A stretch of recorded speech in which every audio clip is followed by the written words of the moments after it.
Olá, mulher improvável! Aqui é Josélia Calisto, que segue com as resenhas do livro Mulheres Improváveis, da autora Viviane Martinello, da editora Vida. Caminhamos e chegamos no capítulo 5. Respeite sua estação. E vamos agora para a parte 2 desta gravação, onde vou trazer para vocês sobre o subtítulo Talhas Improváveis. E para vocês entenderem melhor, talhas referidas aqui eram usadas para a purificação. Eram recipientes que os judeus usavam para lavar mãos, pés, o rosto, como era de costume naquela época. E foram usadas para a realização do primeiro milagre de Jesus, ao transformar água em vinho. Prestem atenção, pois Deus não faz nada sem um propósito. E esta passagem sobre esse primeiro milagre de Jesus se encontra no livro de João, capítulo 2, dos versículos de 1 a 12. Eu vou fazer aqui um resumo bem rápido para você que ainda não leu este capítulo e para também ficar fresquinho para você entender o que a pastora Viviane abordou aqui nessa parte do capítulo. Então, acabou que estavam todos, Jesus, os discípulos, sua mãe, em um casamento em Caná. E no meio da festa, o vinho que estava sendo servido acabou. Sua mãe foi até Jesus e disse: Filho, o que vamos fazer agora? E ele, então, ali pediu para que os serviçais enchessem as talhas que estavam até então vazias, que eram usadas ali para ter água para fazer a purificação de quem estava chegando na festa, pudessem ser novamente enchidas com água. E então eles levassem até o mestre-sala aquela água. E foi quando, ao experimentar ali aquela água, ela já estava transformada em vinho. E o mestre-sala fez um grande elogio aos anfitriões e disse que normalmente o melhor vinho eles servem primeiro, o que não era o caso daquela comemoração, pois aquele vinho estava sem igual. E ali, aquela festa seguiu, pois vinho era um símbolo de alegria, de felicidade. E aquelas festas de casamento duravam dias. E assim foram com a tranquilidade, onde algo muito maior que transformar água em vinho aconteceu. E eu quero te trazer para o entendimento dessas verdades. Percebam que estas talhas eram o elemento mais improvável para resolver o problema daquele casamento. Existiam ali outros recipientes, como as próprias vasilhas que estavam servindo o vinho anterior antes de acabar. Foram escolhidas estas talhas propositalmente para explicar grandes revelações sobre a vontade de Deus em nossas vidas. Jesus, queridas mulheres, ele sempre rompeu padrões. Foi exatamente assim quando ele escolheu os seus primeiros 12 discípulos. Eram homens comuns e improváveis. É por isso que nós mulheres precisamos estar conscientes do que Jesus pode operar em nossas vidas. Jesus transforma maldição em bênção. Assim ele fez com a cruz, onde através da cruz nós temos vida, salvação. Faz sentido para você, mulher, que está escutando esse áudio agora? Mulher, nós precisamos acreditar que Jesus nos escolheu. Mas, na passagem bíblica, fala que Jesus mandou encher as talhas vazias, se você ler lá na sua Bíblia esse texto bíblico. E traz um grande segredo sendo revelado, para que possamos nos esvaziar do pecado, desejos e vontades, para que possamos receber do vinho que só Jesus pode dar. A pastora Viviane afirma com toda a sua coerência e revelação que Deus não limita seus propósitos aos estereótipos humanos e culturais. Voltando a falar dos discípulos de Jesus, eles precisavam entender que eram agentes de transbordo do que Jesus colocou sobre eles. Eles carregavam algo muito maior que eles mesmos, apesar de serem homens comuns. Nossas limitações e fragilidades não nos limitam para trabalharmos para o reino de Deus.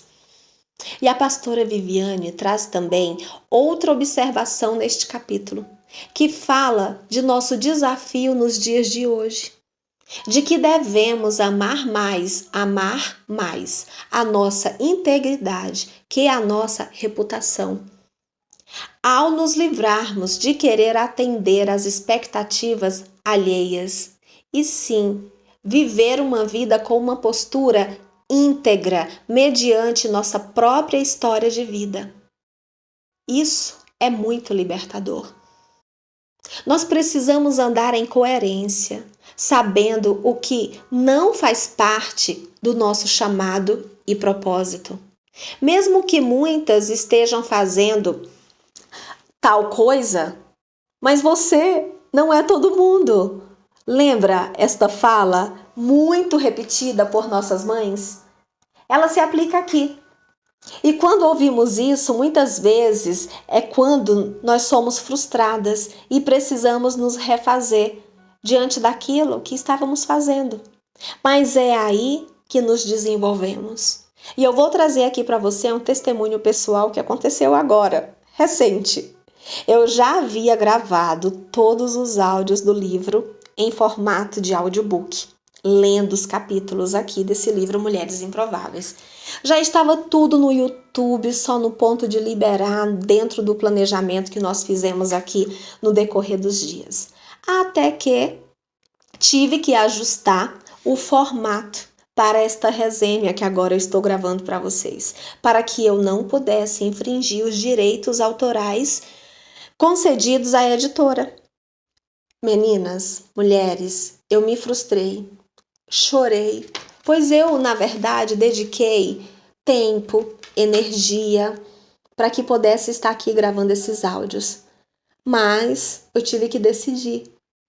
E este princípio eu precisei considerar, que é de fazer a coisa certa na hora errada, se torna a coisa errada. Então eu achei melhor refazer tudo e não abandonei esse projeto lindo, porque eu sei o que o Senhor falou ao meu coração no secreto, em meu tempo de intimidade, e também foi lá e tocou a Érica para que eu pudesse estar aqui dedicando esse tempo, deixando como um legado já da minha vida a minha fala nesses áudios que vão muito além do que eu posso imaginar. Confirmando aqui também com os depoimentos que eu tenho recebido já diariamente de mulheres que têm sido abençoadas com esses áudios. E aqui eu estou perseverando e trabalhando a minha resiliência diante das frustrações. E isso se aplica a muitas questões da nossa vida pessoal. Quantas vezes nós precisamos recomeçar? Quantas vezes foi necessário resgatar energia para fazer e refazer novamente? E são nesses tempos, mulheres, que nós mais crescemos. E eu tenho certeza que eu sairei mais forte, assim como vocês, quando não desistem dos próprios desafios de vocês. Vou citar aqui um outro exemplo, o do iceberg, os blocos de gelo que ficam à deriva pelos oceanos. Eles revelam muito de como somos. 10% dele está sobre as águas.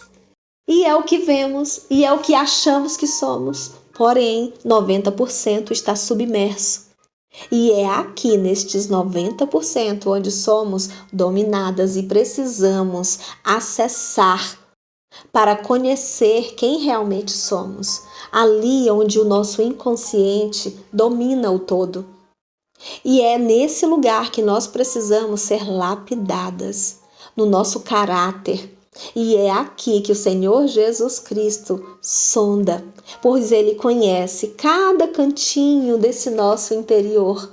E só Ele pode derramar a cura.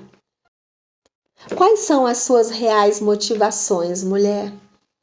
Os seus desejos pessoais movidos pelas vontades hoje ou são movidas por valores maiores que você se submete para acessar o teu verdadeiro propósito? Você tem esse autocontrole? De saber se você está andando alinhada com a vontade de Deus? Você tem coragem de fazer essa análise crítica entre você e o Pai? Os conflitos nos levam a acessar a nossa maturidade. O que Deus promove, mulher, Ele sustenta. Então eu te falo aqui, conforme estamos entendendo na leitura desse livro, que podemos acessar o nosso chamado, apesar de ser muito desafiador, mas ele é real.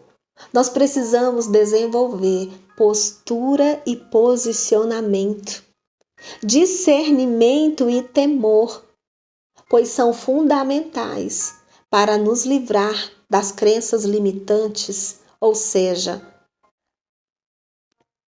verdades que carregamos que são, na verdade, verdadeiras mentiras. O amor de Deus, mulher, eu também quero te dizer aqui que ele é imutável, apesar de que nós falhamos com ele.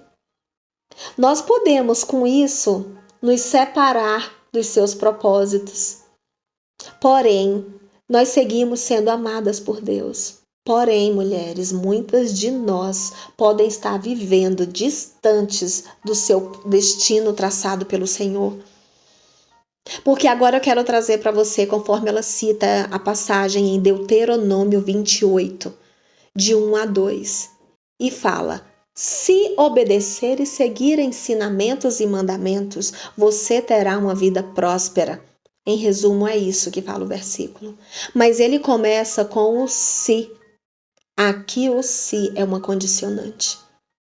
Então, andar em coerência e na estação certa, com a autenticidade da sua vida, onde você toma posse dessas verdades espirituais que você consegue implementar na sua vida, através da obediência, seguindo os ensinamentos do Senhor.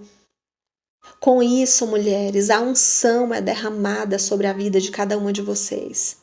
O processo de amadurecimento envolve conflitos e crises. Isso é igual para todas nós. Jesus falou para nós através daquelas talhas. Elas viveram um conflito de identidade. Assim também, os primeiros 12 discípulos de Jesus passaram. E você pode, ainda assim, se perguntar: mas eu, Senhor? Sim, mulher improvável, você. E o segredo é você se render ao processo. As lutas que você está vivendo hoje é uma fase, vai passar, são estações, como nós aprendemos. Viva o processo de cada vez. Você se identificou, mulher, com a parte 2 desse capítulo, assim como eu? Aqui eu sou incendiada e te digo que fico meditando e dando glória a Deus pelo amor misericordioso dele, de me usar tão pecadora, tão falha, tão pequena, para um propósito tão lindo, que é trazer para vocês a resenha desse livro. Eu tomei posse desse desafio porque não foi confortável estar exposta às expectativas alheias, os julgamentos, mas dentro da minha simplicidade, eis-me aqui. Deixa Deus te usar. Ele quer te usar. Ele tem muito a fazer através de você, para que o nome do Senhor seja glorificado. E aqui eu fico, finalizando o capítulo 5. Um grande beijo, mulher. Fica com Deus. Logo mais eu volto com mais uma resenha para você.